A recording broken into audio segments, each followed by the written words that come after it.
This is just Law of Attraction 101. This is just how Law of Attraction works. How to get what you want, to think about it, to focus on it, to don't think contradictory thoughts about it, and watch the universe yield it. It doesn't matter how long you've been thinking about things, the universe can yield to you. The factor that is the most significant is how much resistance do I have going on? When something that you thought that you wanted came and then it didn't stick around, you feel as humans like you should objectify anything that is reality, and the reality should be examined.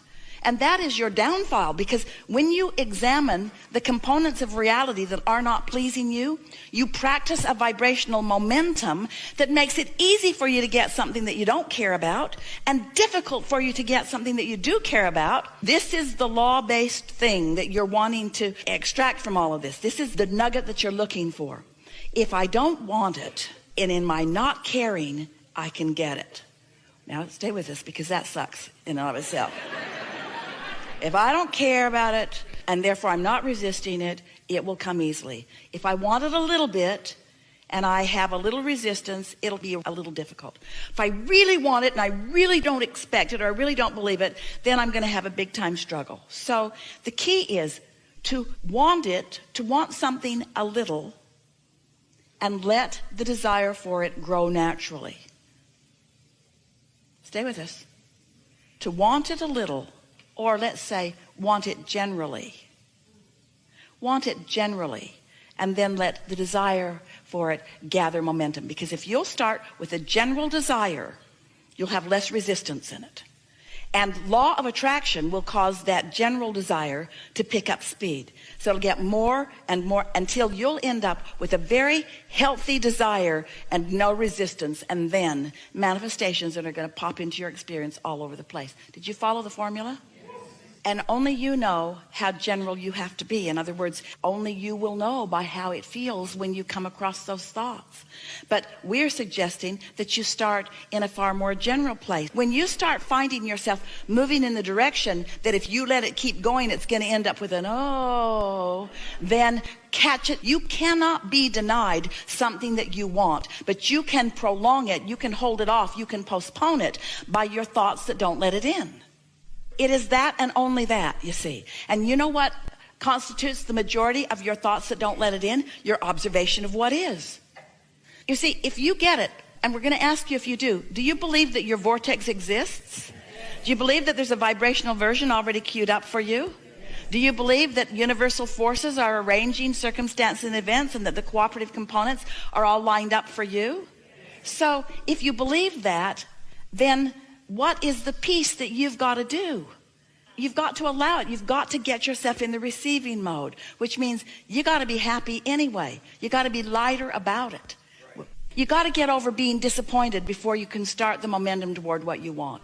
And your ability to focus right now must not ever again be because you're focused on manifestations. That's not going to fly with you ever again. That doesn't cut it, because that manifestation can change right now, right now, right now, right now, right now.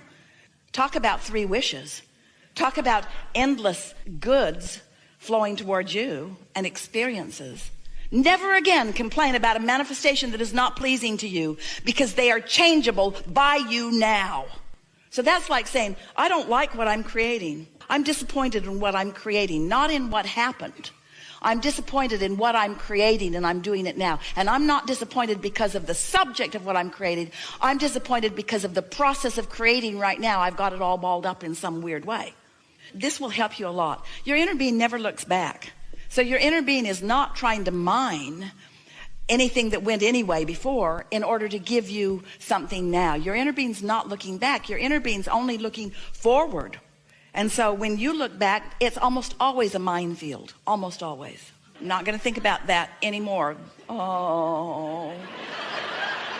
You got to change the subject. You got to change the subject. The subject has to be your happiness. The subject is happiness. And there's happiness in so many subjects. Just got to be happy, not happy with this ulterior motive. All conditional living means is trying to fast forward into a manifestation to examine the conditions. Unconditional living, unconditional love, unconditional life is going for the emotion and never mind the way it's going to manifest. You just know it's going to be good when it does. There's no reason for you ever to be disappointed. That is the distortion of all distortions, and it's not for any reason other than your ability to focus right now. You see, you didn't come for the manifestation, you came for the manifesting. You didn't come for the creation, you came for the creating. You came because you are a creator, and a creator's got to create, you see. And so you've done most of the process. You sifted, you sorted, you put it in the vortex. It's there for you. But when you get crossways of that, then it starts bogging down, and your emotions tell you what to do. Your emotions tell you what to do. Disappointment is not an emotion you want to foster. Disappointing stories are not the stories you want to tell. Disappointments are not the things you want to regurgitate. Disappointments about anything are not the thing that make your world go round. Disappointments take you into the past where you have no power. Optimism takes you into the now and into the future where all of your power is.